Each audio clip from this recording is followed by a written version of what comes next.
The most powerful aspect of the Qur'an is ultimately the wisdom of the Qur'an, how it impacts a person's daily life. And that's why Allah swears by it when He says, Yasin wal Qur'an al Hakim. It's the wisdom of the Qur'an. Non-Arab, non-Muslim. But if we can communicate the values, the ethics, the principles, the morality, the dignity of the Qur'an, and we can communicate that to humanity, we can change the world.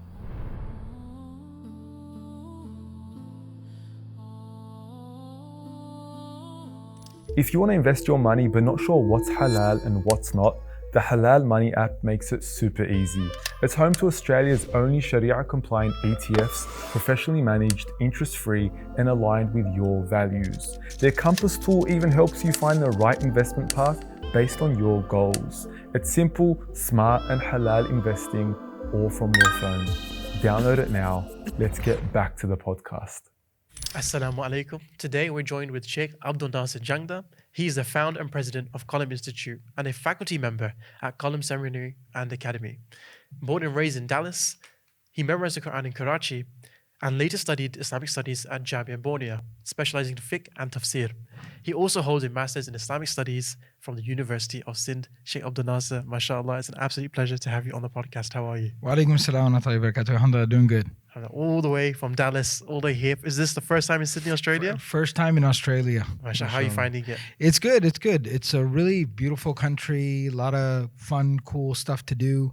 The kangaroos were definitely a highlight. Yes. So yeah, it's been fun. I think the kangaroos are a bit over-exaggerated. I think people tend to think that the kangaroos are just walking around wherever you go. Yes. Not here, but they are, like a bit further out. Okay. Yeah. I was under that impression that they're just like wild animals, so you can go to parts of the country where they're just hopping around. Mhm. That is true? That is true, but Okay. don't get a bit too close because there are reports of them and video footage of them actually like boxing, Yeah, fighting. fighting. They Yeah, I fight. know. They're Fighting a bit. spirit. No, we went to the animal sanctuary where they're nice and they're chill. Nice. We fed them. Behind we a fence. petted them. A joey, Yeah. probably a joey. Yeah, young there was a one. real big one. Oh yeah. I took a Watch picture out. of my son with like a giant one, but that giant one was chilling. He was taking a nap, and my son was just touching him. And so, yeah. Allah yubarak fiqh. Shaykh AbdulNasir, we've heard like a lot of phenomenal stuff about Qalam I've Institute. seen a lot of the phenomenal work that's coming out. How's that going? It's going good. It's going good. Alhamdulillah. It's just a tremendous blessing of Allah. It's the honor and the privilege of a lifetime to be able to do this work. And it keeps us busy, but it's good. Alhamdulillah. We're going to start off with some rapid fire. You're obviously known as a renowned teacher in Dallas, Texas, but your first teacher would have been your mother, like all of us. If you can pinpoint one lesson your mother taught you in childhood that resonates with you to this day. Yeah. Even now, she's very elderly. If she gets a call and someone needs anything, anyone needs anything, she'll literally just get up from her chair, put on her shoes, and just walk out the door. Mashallah. Just khidmah, like service. She is a living, breathing embodiment of it till today. And that's what I learned from her. MashaAllah. Yeah. Talking about teachers, Sheikh, you've also had extensive studies, but I would like to ask you, perhaps what's one powerful lesson one of your teachers have told you without needing to vocalize it? So my mentor, my Shaykh, who was the greatest influence in my life from amongst my teachers after my parents, Shaykh Muhammad Naeem, rahimahullah ta'ala, he passed away 5 years ago. One of the things was that he would walk around the institution that had over 10,000 students, that had over 1,000 faculty members. It's such a giant campus that it has 2 masjids on campus because if you walked from one end to the other, you'd miss your salah. So, but he's the founder, he's the president, he was the head, and he would just walk around just talking to everybody. And he knew everyone's name. And he would know like details about everybody. He'd walk up to somebody, be like, "Hey, how's your uncle doing? He was in a hospital, right?" And the kid is like, "Oh my God, he knows that I exist." And he's like, "How's your uncle doing? He's in a hospital, right?" And so he didn't tell me ever, "This is what you do." Like he didn't explain it as some kind of master strategy. I just saw him living it. I saw him doing it. And that was a huge, profound lesson that I learned from him.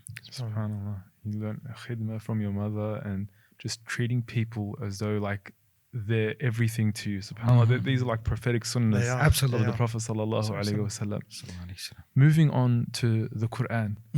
Can you choose one word from the Qur'an that took you by surprise? A single word.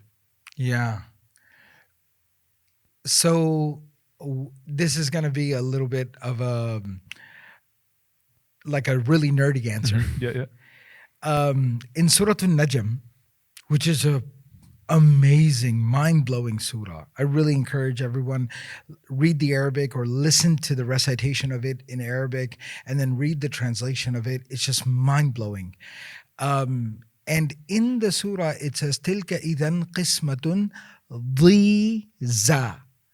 And this word dhiza is maybe the most difficult word of the entire Qur'an to pronounce. And the word means bizarre. Like it's so bizarre that even the pronunciation of it is bizarre. Bizarre. Wow. And they sometimes, I think in English they call it like onomatopoeia, right? So, but it's so much more than that. And that word really captivated me.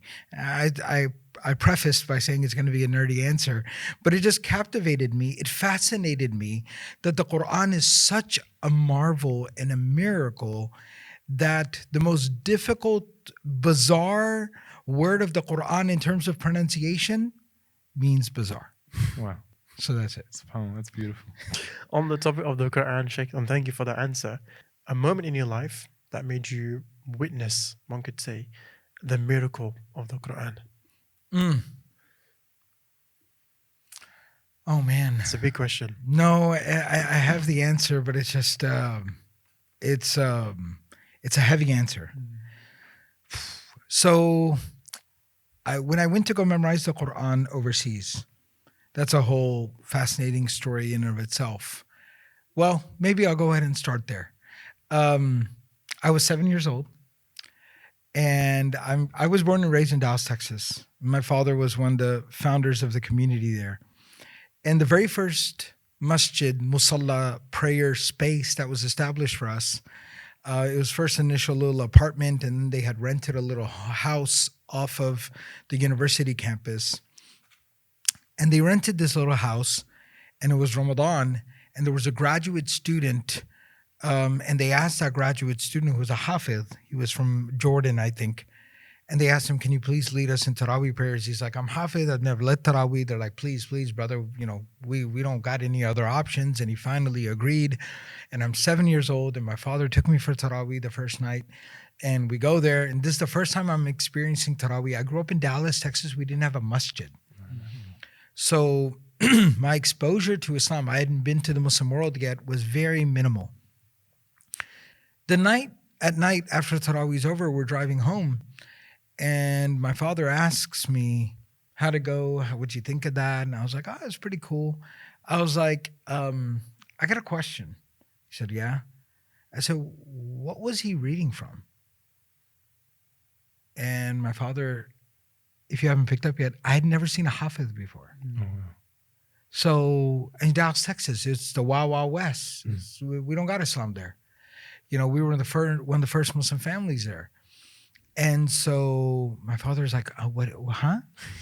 And I'm like, "What was he reading from?" He was reading a lot of stuff. And my father said, "Nothing." I was like, "What do you mean?" Like, we're not catching each other. We're flying right by each other. And he's like, "He has all that memorized." I was like, "What do you mean?" And he's like, "He knows it." I was like, "No, nobody can know that much." And he's like, "He does.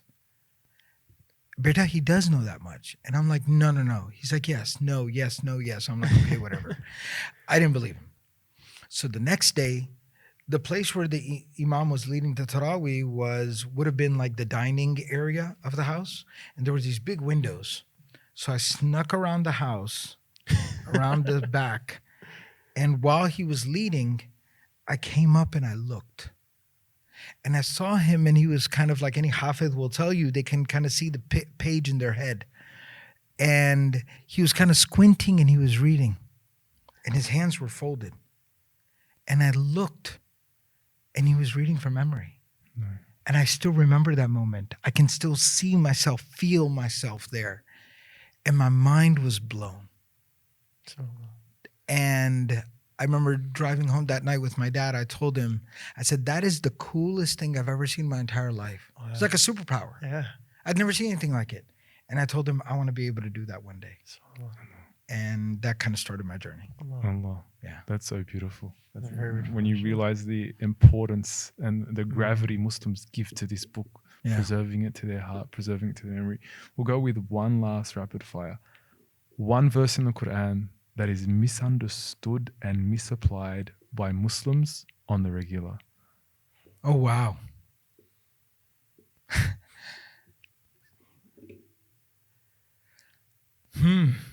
Okay.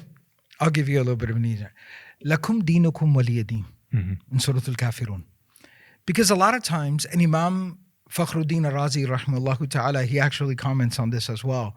And he said Muslims have almost kind of turned it into like a cliche. You know, like we have cliches. It's like, it is what it is, right? Or whatever.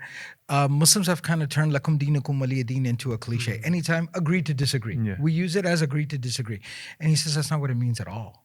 Lakum dinukum waliya din actually is quite a terse and tense statement. It's saying you want to do that? You keep doing what you're doing. I'm going to keep doing what I'm doing, and we'll see who's right. It's not agree to disagree. It's disagree to disagree. Yeah. And we'll see who's right at the end of the day. So it's actually quite a tense statement. And I think it's completely wildly mistranslated and very misunderstood. And Imam Razi even goes as far as lamenting the fact that Muslims kind of turned it into a cliche and almost use it kind of jokingly. Cheap I say, yeah. Yeah. They've cheapened it. So it's kind of like, if you say you want to have Chinese food and I say I want to have burgers, lakum dinukum waliya din, ha ha ha, LOL. No, it's very bad. Yeah. Wow. That's very, very powerful, subhanAllah, when you think of it. This is a very serious ayah in the Qur'an that Muslims unfortunately do misapply. They do. As though, look, it's all an open playing field, it's fine. To you, yours, to me, mine. But it's like, no, this is like It's serious. gravitas. It's a challenge. SubhanAllah. It's a challenge. And I think it will take us to the topic that we had in the heart of the conversation that I wanted to focus on. And that was understanding the application, understanding and teaching of the Qur'an in a modern context. I feel like, with a 1400-year-old revelation, one of the biggest challenges upon Muslims today is to prove and to also present the Qur'an as a timeless manual that is applicable in all times. So on saying that, where do Muslims begin in proving the timeless nature of the Qur'an? Very good question. So, obviously, I think I don't like that term, for the everyday Muslim, for each and every single Muslim, and what I mean by that, what I'm basically trying to say is for somebody who hasn't had the privilege and the ability to be able to engage in like more academic study, scholarly study, but for the everyday Muslim, for each and every single Muslim, I think the journey will always begin with the translation of the Qur'an, and that's okay. What we just got to make sure is that we don't stop at the translation. And the ideal thing to do, and this is something that we've implemented in a lot of different spheres, and I can't take credit. I'm just saying that we're also doing it as well. But there are great, remarkable scholars in contemporary times and even in classical times who have done this as well. And that is, we need to revive and we need to maintain Qur'an discussion circles. So even if it's just translation, but we need to create forums, we need to create venues, we need to create circles where people come together and then actively discuss that meaning of the Qur'an. Because if you're reading a translation on your own, there could be places where it's just not clicking or resonating for you. You're not sure how this translates over to your everyday life. If I'm just now embarking on this journey of trying to connect with the Qur'an, I haven't yet fully developed that muscle that allows me to take this translation and then be able to reflect on it and translate it over to my life. But you maybe have been doing that for 10, 15 years. Now, when I sit with you, now I'm able to feed off of that, and I'm able to grow and benefit from that. So that's where I think one of the big things that we need to do is we need to normalize, we need to facilitate these kind of Quranic circles, discussion circles in our communities. And they need to be smaller. They need to be more intimate. We're not just talking about the big lectures and the big seminars and all that. That can be fine. That's kind of a nice introduction to the endeavor. But we need to really kind of make them very intimate, where people can get together and discuss and reflect on how the Quran applies to them in their everyday lives. Right. Just like, I want to ask you, Sheikh, on that. How does the Quran reveal itself as a modern, I guess, how does the Quran reveal itself as a manual rather towards your everyday Muslim, and to focus on the issues that we face now? You talk about welcoming people in, but if I would take that step further, how do we use that? How do we see the Quran as a guide for us in dealing with so many issues that we're facing today? Yeah, and I think that's where, scholarship, just like anything else, any other endeavor, right? Whether it's medicine or it's the law or it's engineering or mathematics or whatever the case may be, there is a function, a very profound function of the specialist, the expert, the master, right? Even in craftsmanship, you have the master, right? And the master plays a very, very important role. When it comes to Qur'an, the Qur'an is for every single person. The Qur'an was revealed for all of humanity. Hudal linnas is guidance for all of mankind. Every single person has a right to the Qur'an, deserves to know the Qur'an, needs to study and reflect upon the Qur'an. And that's where I said I want to normalize this idea of people getting together and reflecting and reading the translation, reflecting on the Qur'an. But that next part of it that you said, that how do we kind of get to that point where we can really start to understand how it's applying to very specific scenarios in our lives? That's where scholarship comes in, and scholarship will help to translate that over. I'll give you a little example. One of the most common analogies, parables, examples that is used in the Quran is the example of farming, agriculture. Now, how does that translate over to our lives? We're sitting here recording this podcast, this conversation, which is an extremely technical endeavor. What does that, how do any of us understand farming or agriculture? I can't keep a plant alive, right? And so how do I understand about farming? Well, for example, Imam Al-Qurtubi, rahimahullah ta'ala, the great scholar of the Qur'an, who wrote, a remarkable work of the tafsir of the Qur'an, Al-Jami'u li Ahkam al-Qur'an, or known as Tafsir al-Qurtubi. He actually, when reflecting on this example, this parable of farming, agriculture that is presented in the Qur'an, he says that a lot of times people just assume, well, why did the Qur'an constantly keep revisiting the example of farming? Well, because a lot of people were farmers at that time. No, but then that would take away from the timeless nature of the Qur'an. So he says that in actuality, the reason why Allah used the example of farming is there are a couple of unique aspects to farming that are not found in a lot of other professions or endeavors. For example, a farmer needs to have a lot of patience.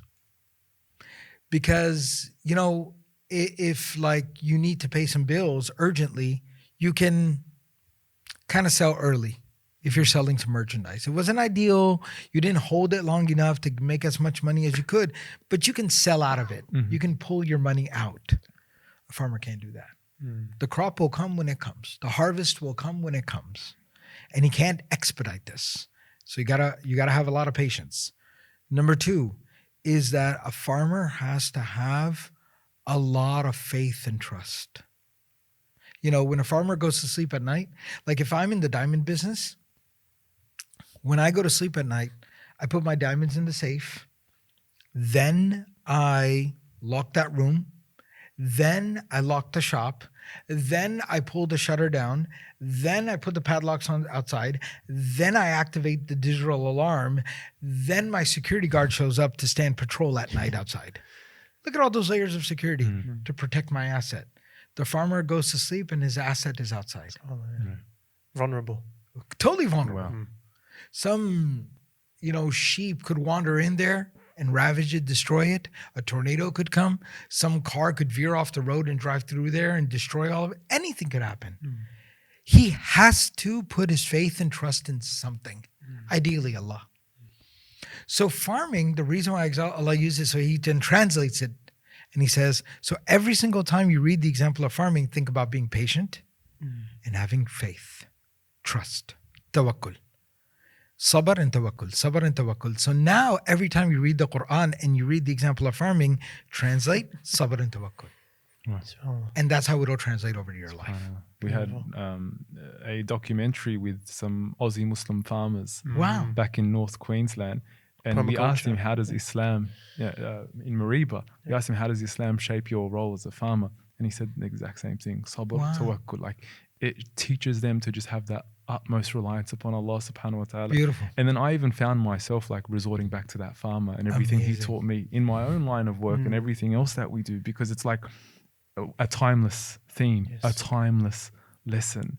Sheikh, I'm going to take it a bit further. A challenge in understanding the Qur'an in a modern context is one thing, but then having a non-Arab audience, especially living in the West, at times I struggle. How do I convey or relay the magnificence of the Qur'an to a non-Arab and potentially even a non-Muslim? Where do I begin? How do I start? Like this is a book that's changed my life, changed the life of 2 billion people, but how do I get it to change their life the same way? Yeah. So this is an interesting question because the Qur'an tells us itself that maybe one of the most powerful aspects of the Qur'an is the language of the Qur'an. Yes. Undoubtedly. And amongst all the different kind of miraculous inimitability, the inimitability of the Qur'an, the i'jaz of the Qur'an, one of the most profound aspects of that is actually the language of the Qur'an. And, nerds like me have spent our entire lives just studying and obsessing over the language of the Qur'an. However, at the same time, that's actually not the most powerful aspect of the Qur'an. It's the nerdiest, it's the funnest, right? If you're asking a nerd like me, but it's not the most powerful. The most powerful aspect of the Qur'an is ultimately the wisdom of the Qur'an, how it impacts a person's daily life. And that's why Allah swears by when He says, Yasin wal Qur'an al Hakim. It's the wisdom of the Qur'an. And I'll tell you another little story about that. So I told you I became obsessed with learning the Qur'an. I got to know this. I got to be able to do that.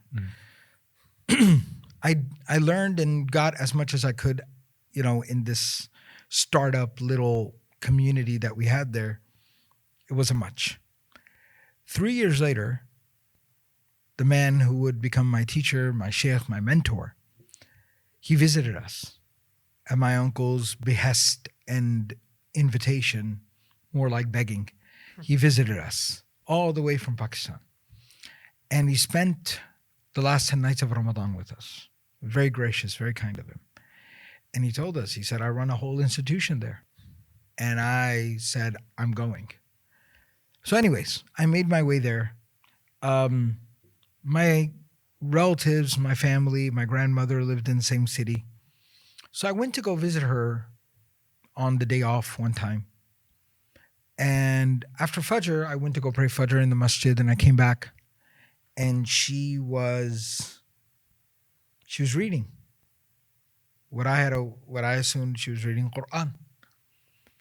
And I walked up It was kind of big, right? Old lady, eyesight.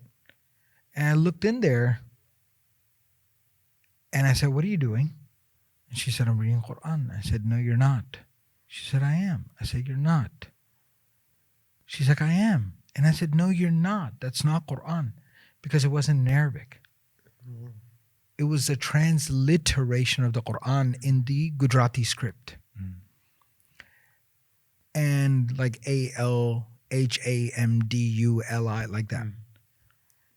And she said, this is how I read. I said, why? She goes, because, that generation lived through a lot of difficult times, colonization and the struggle and, and all of that. So, and they were from rural areas. So she never had the privilege of learning how to read Arabic. So this is how I read Qur'an. And I was like, wow. She goes, do you know how to read it? I said, I sure do. I was a little kid, right? So I'm like, yeah, I do. So she said, okay, it's on the shelf right there. Bring it. So I brought it over and I opened it up. She said, read it to me. And I read it to her. And then I said, I'm memorizing it. She said, really? I said, yeah. She goes, recite it for me. And I started reciting what I was memorizing.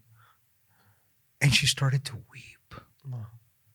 She cried so much. She said, this is what you're doing? I said, yeah. She goes, that's amazing. Your parents did good. And, but this woman, till today, is maybe the most pious person I've ever met in my life. And she couldn't even read the Arabic. The wisdom, the values, the principles, the morals, the ethics of the Qur'an are the most powerful aspect of the Qur'an. And I think if we translate that, now to get to your question, non-Arab, non-Muslim, but if we can communicate the values, the ethics, the principles, the morality, the dignity of the Qur'an, and we can communicate that to humanity, we can change the world. These are all universal practices, universal ethics, that even if you were to present them without saying the word Qur'an, everybody would agree with you unanimously. But that's remarkable. And Shaykh, I want to say that what you do at Qalam is really transformational. So you've seen the example there that you've just given us with someone who's not even been able to read Arabic. How has that impacted your approach with your students at Qalam Institute? How have you modernized, if I could use the word, the teaching of the Qur'an, applying it to today? What's been the big change that you've seen or you've tried to implement? Yeah, and so those kinds of experiences, and then other experiences that I also had. I remember I was about 14, 15 years old. It's after I'd memorized the Qur'an, come back, middle school, 14 years old, 13, 14 years old. And I was with another very close friend of mine, Muslim friend. And in the parking lot, car park, as y'all call it, of our little fledgling masjid, I had begged and convinced my dad to get us like a little basketball hoop. Because we'd go with our dads and, they'd spend so much time in the masjid, halaqa and this and that. And we're like, we'll play ball outside. And so they put a little hoop up and me and my friend are outside playing basketball. And this Caucasian kid on a bike, which back in those days, I know it's not polite to assume that he's not Muslim just because he's Caucasian, but at that time, in the 80s in Dallas, Texas, he probably wasn't Muslim. Anyways, so he comes riding his bike into the parking lot and we look over there and we're like, what does he want? This is our hoop, And he walks up to us and he goes, are y'all Muslim? And we're like, yeah. And he's like, can I know about Islam? And we're like, word? And we ran inside and got Brother Muhammad, who was like a cool older brother to us and who was, mashallah, super da'i. And we all went inside with Brother Muhammad, and in 20 minutes later, that brother took a shahada and became one of my closest friends. Wow. So having him in my life from such a young age, Yes. having that experience with my grandmother were already in my mind. And then my Shaykh, he kind of helped me decode it, those experiences. And what he told me was, he said that there is something that has gone awry in the Muslim world, in Muslim majority societies. What has gone sideways is there are only two options. Either you go to the masjid and you pray and you attend the khutbah on Friday. And if you're lucky and your imam gives like occasionally a little khatir after Isha, that's it. That's your Islam. Or you invest the next 10 years of your life and become a scholar. There's nothing in between. There's nothing for anybody in between there. Either go disappear into the desert for 10 years and come back a scholar, or get to listen to this like 3 minutes from your imam and that's it. And he said it wasn't supposed to be like that. There's supposed to be something for everybody. Yes. No matter where you are in life, where you are in your learning, there has to be something. And so that helped me to understand that my buddy Luke and my grandma and all these people, there has to be something for them as well. And that has informed a lot of our work. So yes, we have the seminary where we do very high level, like I was referencing Imam Fakhruddin al-Razi, we're reading his tafsir, deep philosophical stuff where he gives like 43 meanings of the word al-Kawthar till your brain melts, right? We do that, but then we also make sure that there's something for the person who wants to actually start learning Quranic Arabic. 2, we also have something for the person who's not ready to learn Quranic Arabic but wants to learn kind of like that translation of the Qur'an with contextualization on how to reflect on it in your life, to the level where somebody just wants to come and hear just like a meaningful discussion on the Qur'an. You hear that a lot with Sheikh Mikhail's halaqas on Wednesdays and Ustad Abdurrahman Murphy's heart work and stuff like that. To the level where even somebody hasn't ever learned how to read the Quranic, just even the letters. So we even have a class every Tuesday evening for adults who never got to learn how to read. We even have something for them. So that's informed our philosophy that there's something for everybody. Yeah. It's a beautiful approach. I mean, like, you often do come across the extremes where they're like kun aliman or muta'alliman, like, which is legit, like be a student or a teacher, but then they take it to the extreme. But what's the definition of a student? So is the guy who's like, yeah, man, listen, I didn't grow up in a practicing household. It is what it is. I need to learn how to read the Arabic letters. That's also a student though. Is he not a student? Yeah. Of course he is. So we just defined as student just means like somebody who's reading Tafsir ibn Kathir.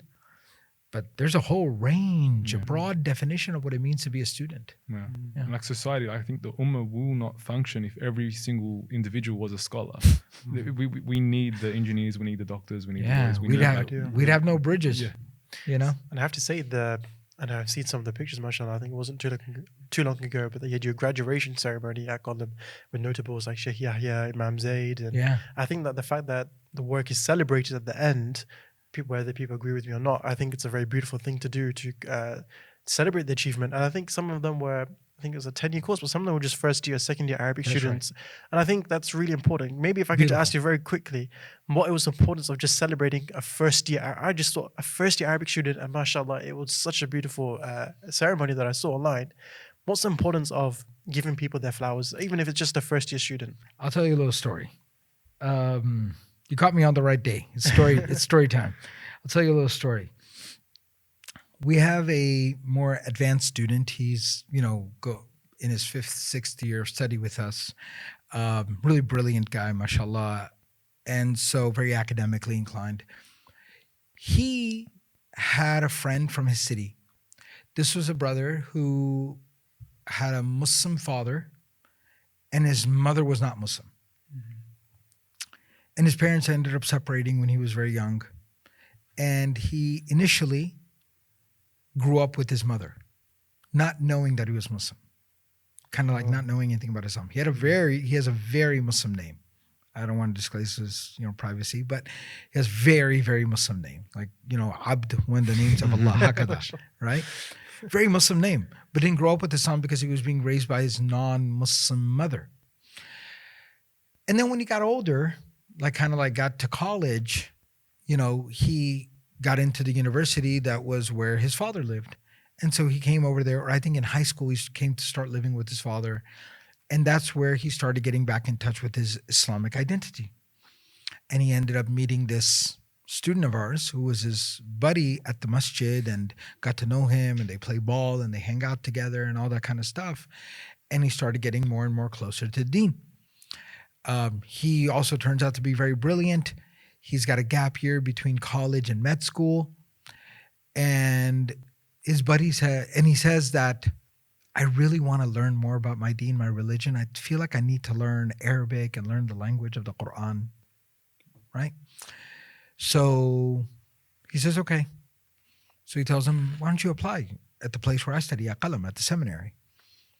He applies. Now, in order to get into that program, the condition is you have to be able to at least read the Qur'an by looking in it. The Arabic script. Amma yatasa'aloon. You just got to be able to do that much. Problem is, he's literally become Muslim recently, for all intents and purposes. So he can't do that yet. And his friend, our student, calls me and he's like, please, please, please. I shouldn't put this out there because I don't want people asking me for exceptions in the admissions process, right? But he put in a good word. I told the admissions people, give him a little bit of time. And he promised, he's like, I'll know how to read it by the time I get there, when the semester starts in August. I said, cool. So we gave him a conditional acceptance.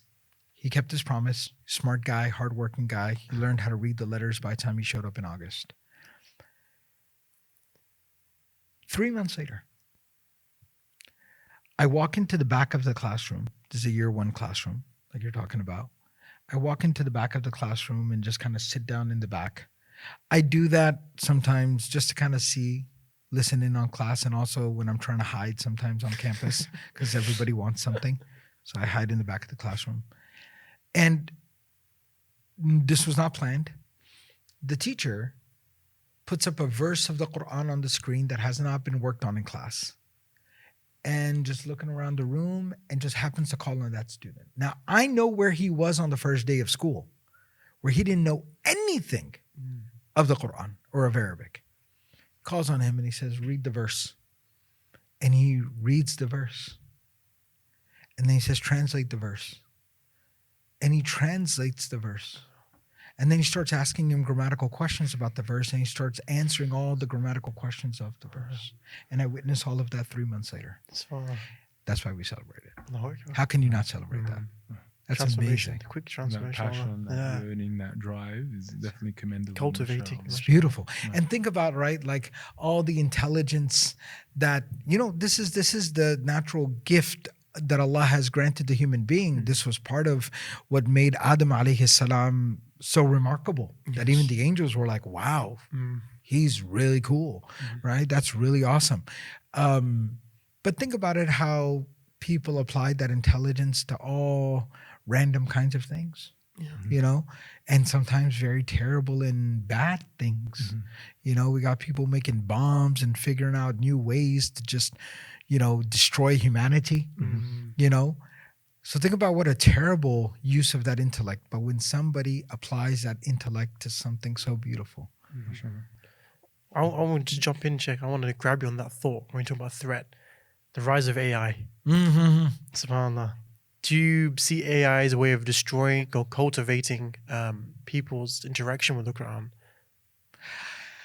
I naturally am very, very weary. Yes. I'm a very positive and optimistic person by my nature. The two, most influential, men in my life, my father and my Shaykh, were also very optimistic, very positive kind of people. My reading of the life and the seerah of the Prophet ﷺ is that he was a very optimistic person. In spite of that, very out of character for me, I am terrified of the prospect of AI and everything that it brings. I understand all the cutesy little uses that it can reply to your emails for you, and it can draft an email, or it can edit a document for you or whatever, nobody cares. But just the laziness and the irrational confidence that it grants people, I think is very dangerous. Because it's directly in contradiction and juxtaposed to the humility and hard work that the Qur'an demands. And it's replacing that with laziness and irrational confidence. And I think that that's potentially very dangerous. The early generations had an aphorism. They had many aphorisms to this effect. But one that I'll quote here is, they would say, "La taqra il-Qur'ana min mushafi." Do not learn the Qur'an from someone who learned it from the physical copy. وَلَا تَكْتُبِ الْحَدِيثَ مِنْ صَحَفِ. And do not write down a hadith from somebody who found it written in some manuscript. As opposed to what? الْعِلْمُ فِي الصُّدُورِ لَا فِي السُّطُورِ. True knowledge is within the hearts, within the chests, not within lines, ink on paper. سُمُّوا لَنَا رِجَالَكُمْ. They would say, tell me who you learned from. Not what you read, not what curriculum you did. Who did you learn from? And that's why the scholars would say that al-isnadu min ad-din. That's why that connective chain, who you learn from and who they learn from and who they learn from and who they learn from, is a part of your religion. لَوْلَا الْإِسْنَادُ لَقَالَ مَنْ شَاءَ مَا شَاءَ. If we didn't have that system of verification, anybody could say whatever they want. That's why they said, فَانْظُرُوا عَمَّنْ تَأْخُذُونَ دِينَكُمْ. So be really particular about who you take your religion from. It's not just information. It's not even just knowledge. It's your religion. And the fact that somebody would take out their phone or flip open their laptop and go to some website and just start typing it in and it's spitting things out. That's very that should be very worrying to all of us. Yeah, I feel like it's frightening to think of it, but at the same time, it's like an inevitable reality. It's going to overtake. It's going to enter every field that we can possibly think of, and I feel like even in education, we'll potentially be there very soon if it's not there already. I mean, it's already teaching kids. Talk to any college professor; they'll tell you. Is there scope for Qalam to incorporate any of? So, what we are doing, and again, what I just kind of shared was more so a reason why we should be very deliberate and cautious. Just be deliberate. It's like driving a car. Cars are everywhere. There's no way getting around driving a car. Okay? Just be very deliberate when you drive. Put your seatbelt on, turn it, fix your mirrors, look, this and that, 10 and 2, et cetera, right? So just be deliberate. So same thing, what I'm saying is let's be very deliberate and strategic and intentional and methodical about it. And so we've internally, the senior faculty, the senior scholars within Qalam, we're actually having active meetings and discussions and collaborations with some of the foremost experts. We've invited people in from Silicon Valley and these places who are literally developing the latest layers and levels of artificial intelligence to just understand what you're doing and what it is, so that we can very methodically, deliberately figure out how we're going to navigate this in the future in a strategic way that won't compromise the integrity of the Deen. But at the same time, like you said, we also don't become dinosaurs and relics where we're sitting here, yelling and screaming and pounding the table, having our get off my lawn moment. and the world has flown by us. Like we literally are at that turning point right now, and in the discussion on modernizing the understanding of the Quran, the teaching of the Quran, we are at that turning point. They had their turning point with the printing press, and I think Shaykh Yasir Qadi has his famous talk about how the Ottomans responded to the printing press, and I think the decision is going to be soon on like your shoulders and the shoulders of the ulama in America and the Western world to make these very difficult decisions. Yeah. Well, one interesting kind of thing to have my last old man moment, if I may. Something I found out recently or a little while ago, talking to one of these, people who are at the cutting edge of this engineering, that I was like, that's interesting.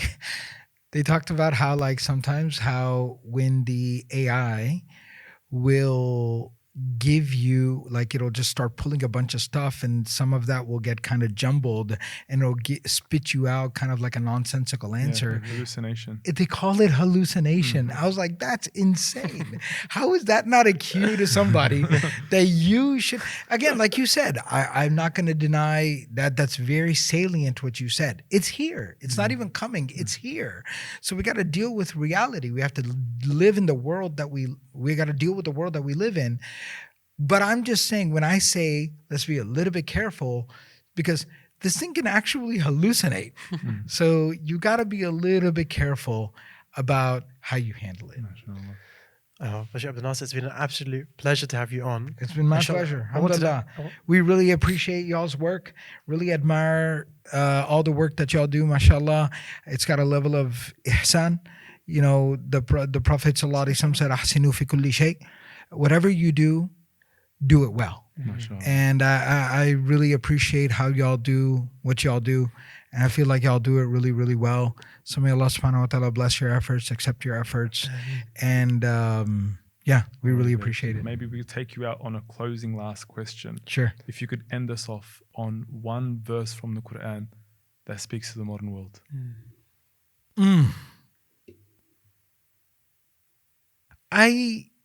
I'll kind of pivot a little bit. Yeah. I'll talk about a verse that just really, really powerfully resonates with me. And I feel like it's something that people need to hear. It's in Surah Yasin. And it's the verse that Allah subhanahu wa ta'ala tells us that when people will go to paradise, when people go to Jannah, everything that they'll have there. And at the end of that little section, Allah says, Salamun qawlan min Rabbir Rahim. That the most merciful Lord will say salam to them.